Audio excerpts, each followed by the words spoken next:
Pertama yang perlu kita sampaikan bahwa kita ini insya Allah dipercaya oleh masyarakat sekitar. Terbukti banyak dari anak-anak bertambah tahun siswa yang masuk di tempat ini oleh Allah ditambah. Untuk itu karena kita ini dipercaya, maka kita juga harus menunjukkan sebagai orang yang dipercaya. Di dalam Al-Quran itu ada beberapa kalimat, beberapa kata yang di situ disebutkan Al-Amin. Ada Al-Qawiyul Amin, kuat dan dipercaya. Sebagai contoh Al-Imam Abi Hanifah. Al-Imam Abi Hanifah itu seorang yang penjual kain, tapi sangat dipercaya. Juga dari segi keilmuan dan segi ibadahnya. Kalau keilmuan sudah tidak diragukan, soalnya sahibul mazhab. Tentang ibadahnya tidak bisa diragukan. Antara isya sampai subuh itu hanya dengan satu wudhu selama 40 tahun. Pernah suatu saat beliau itu masuk ke dalam Ka'bah, membaca 15 juz Al-Quran dengan keadaan berdiri kaki satu. Di kaki satu berdiri. 15 juz berikutnya gantian. Kaki yang satu yang dipakai, yang satu diangkat. Betapa kuatnya Al-Imam Abi Hanifah di dalam mengemban Al-Amin.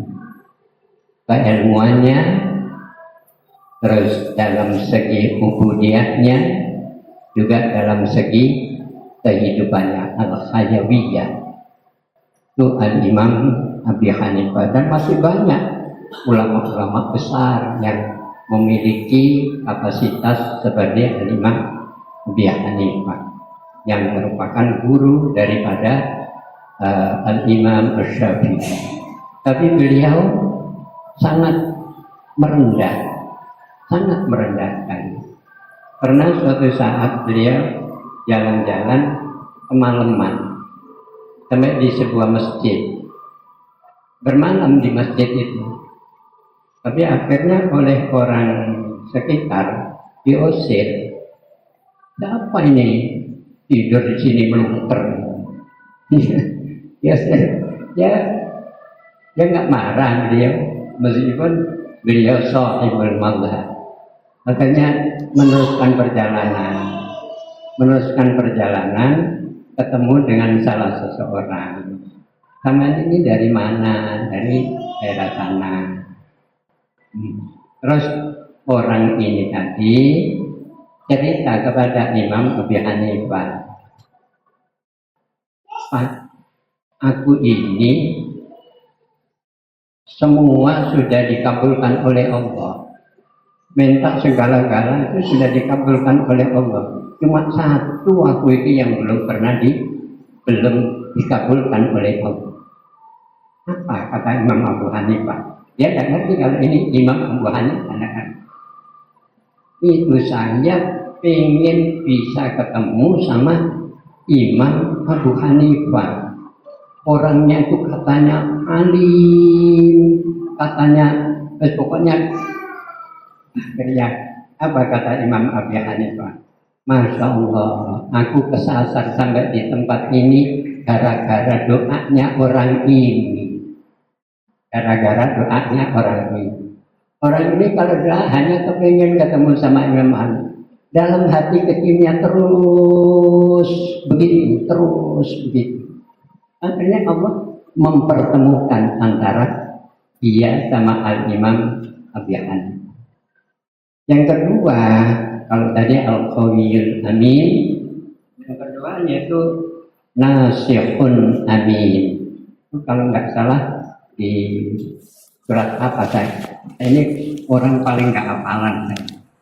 Nasihun Amin. Kita ini dihadapkan pada anak didik, anak didik yang ya bapak dan ibu rasakanlah gitu. Bapak dan ibu rasakan gimana menghadapi anak-anak yang semacam ini. Ini dibutuhkan orang yang memiliki nasihun amin. Dan ini sudah dilakukan oleh bapak sama ibu. Sudah dilakukan. Maksudnya nasihun amin itu gini. Umpama ada anak nakal, dia itu enggak apa istilahnya, alah pentuju anakku, apa gitu itu, acuh lah. Nah, tapi yang kita rasakan, bapak sama ibu, kalau ada anak waktunya belajar, waktunya di kelas, terus di sana ada di sana. Kan dicari nih, tak ketemu nih. Inilah yang dimaksud dengan nasihun amin. Bapak-bapak dan ibu sudah melakukan itu semua. Memang mungkin ya dalam hati kecil bapak dan ibu sekalian itu koyok aku ini nuturi hari-hari ini koyok gak ono oleh kan kayak gitu deh. Kayaknya begitu. Tapi mungkin panjenengan tidak tahu mungkin. Ada orang tua yang memberikan informasi kepada keluarga. Anaknya tidak mondok. Anaknya entah kelas berapa, kelas 2, kelas berapa, kelas 8. Setelah itu bahkan ibunya, orang wali muridnya itu sering dipanggil ke sekolah, gitu loh. Kalau liburan itu, wah nggak pernah di rumah. Nah ibunya itu nggak ambil posting. Apa kata ibu? Untuk waktu ini dohor makmur, jalan tak kaya. Dohor pulang, ambil pakaian, terus kamu sholat, itu loh. Itu yang ada di antara wali murid yang memberikan informasi semuanya. Dan orang tuanya itu merasa alhamdulillah anak saya gak sampai meninggal. Ini semuanya tidak lepas dari keberhasilan bapak dan ibu sekalian. Ada lagi anak yang mondok, ketepatan mondok. Orang tuanya juga begitu melapor.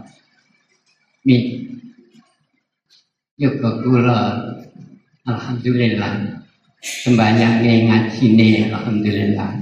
Bahkan masih nih kalau waktu sholat maghrib, ikut cek dolenan, tapi terus ikut cek nanti apa ini?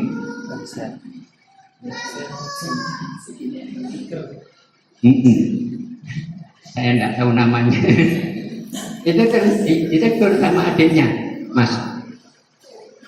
Waktu ini sholat maghrib. Ya Gus. Kayak begitu. Ditegur sama adiknya yang mondok itu. Ini tidak lepas juga daripada keberhasilan bapak dan ibu di dalam nasihun amin. Tidak jenuh-jenuhnya, tidak katok, tidak leren-leren ya di dalam memberikan nasihat. Yang intinya nasihat itu berharap agar anak yang tidak baik menjadi baik. Itu nasihun amin. Nomor 3, makinun amin. Kedudukan, ada kedudukan dan al-amin, dipercaya. Nah, ini agak berat ini. Soalnya untuk menempuh yang semacam ini, antara lain pertama dengan fahmu ayatil Quran, memahami isi kandungan yang ada di dalam Al-Quran. Ini berat. Ini tidak bisa dengan cara yang kedua, yaitu dengan cara aujul irfan, puncak keilmuan. Ada seorang puncak keilmuan dengan kearifan seorang wali itu hampir sama. Ada seorang wali bernama Abu Bakar, yang satu seorang dokter yang sangat populer waktu itu, Haris bin Kildah apa Kaldah itu tulisannya. Suatu saat makan bersama.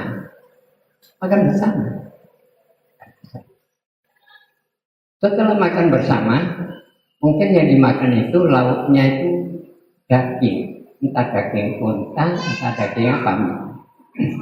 Selesai makan, Haris yang dokter ini tadi ngomong kepada Abu Bakar, Syekh,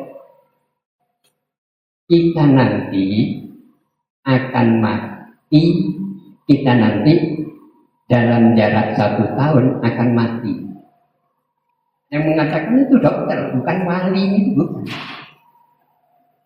Jadi ada memang jalur kewalian, ada jalur irfan, keilmuan, tapi sama-sama. Akhirnya apa? Pas 1 tahun, soalnya apa? Yang kita makan ini ada kandungan racun. Yang mana racun ini prosesnya dalam jarak 1 tahun. Di desa ini 1 tahun pas mati dokter ini. Yang Abu Bakar belum mati, belum apa. Esok harinya beliau wafat juga.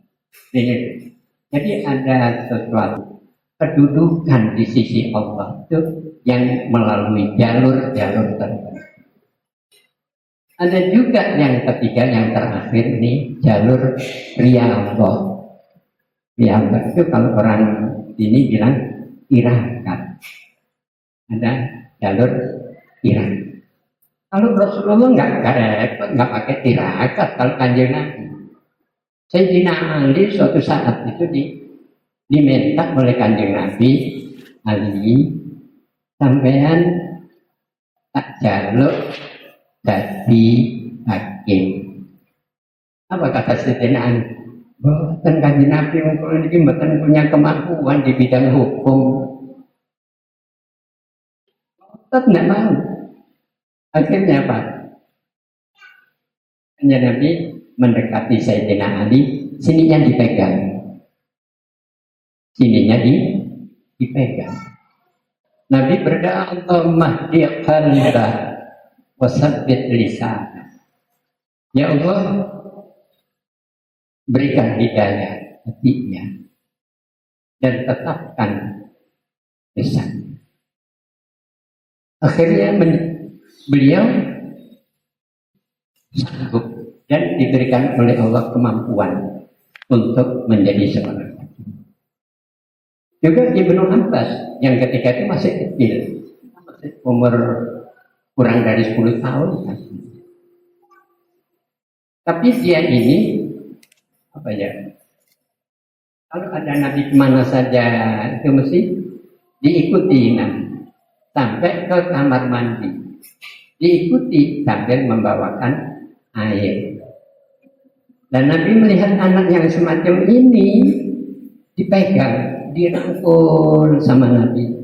Terus ubun-ubunnya ini didoakan oleh Nabi, Allahumma faqihhu fid-din wa 'allimhu at-ta'wil. Allahumma faqihhu fid-din wa 'allimhu at-ta'wil. Allahumma faqihhu fid-din wa 'allimhu at-ta'wil. Dengan cara yang semacam itu oleh Rasulullah, langsung Ibnu Abbas setelah dewasa menjadi seorang ahli tafsir. Barokah dipegang oleh baginda Rasul. Kita tidak punya kemampuan begitu. Tapi selain Nabi bisa-bisa. Misalnya saya sendiri, sepupu saya, Ustaz Haji Abdul Ghaffar, ketika masih bayi itu digendong sama bapak saya, dibawa ke kediaman salah seorang aulia billah. Di sini yang dipegang ngaji ya, ngaji ya, jadi orang sing ali. Hanya gitu tok. Setelah dewasa, orang sekampung tidak ada yang bisa meneruskan studi sampai ke Mesir kecuali Haji Abdul Ghaffar. Itu yang seleting sama Gus Dur waktu itu. Nah, ini kan barokah yang ada pada tangan orang-orang tertentu.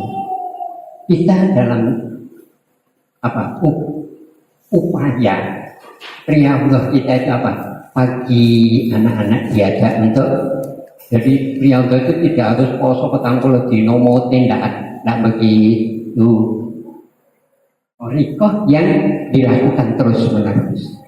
Salat duha pagi hari, bacaan Asmaul Husna, bacaan Al-Quran. Ada peneliti, seseorang yang melakukan penelitian ini, menanam tanaman.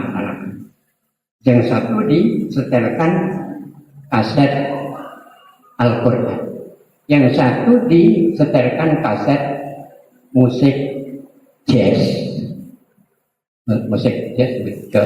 ya. Setelah waktu tertentu, yang ini alum, yang ini padahal sama, dikasih pupuknya sama, airnya sama, tanahnya juga sama. Barokah Al-Quran itu menyentuh. Jadi rahmat Allah itu akan menyalur kepada anak-anak yang melakukan thariqah. Semoga anak-anak kita menjadi anak-anak yang baik. Indikasinya apa? Indikasinya anak yang baik. Kun aliman, jadilah orang yang alim. Jadi orang alim belum. Muta'aliman atau belajar sekarang, belajar. Gak bisa belajar mustami'an, orang tua-tua di kampung ngaji kupingan. Gak bisa ngaji kupingan karena sibuk atau muhibban, rasa simpati. Kalau tidak ada wala takunil khamis, jangan jadi orang yang terima. Agar alim ora, belajar ora, gelem ngurono ora, simpati ya ora, fatahlik, maka akan jadi rusak. Semoga kita oleh Allah diberikan hidayah oleh Allah, anak-anak kita. Dan ketepatan ini hari Jumat. Jumat setelah sholat asar sampai maghrib itu waktu mustajab, waktu yang gampang dikabulkan oleh Allah. Hanya itu mungkin yang kita bisa sampaikan. Saya menyampaikan ini ibarat kayak murui bebek langit. Caranya apa? Panjenengan itu sudah termasuk orang-orang yang pinter-pinter, yang alim-alim. Kok saya memberikan semacam inilah pada karo muyai segoro. Tapi tidak apalah. Misalnya watawasau bil haqqi watawasau bis sabr.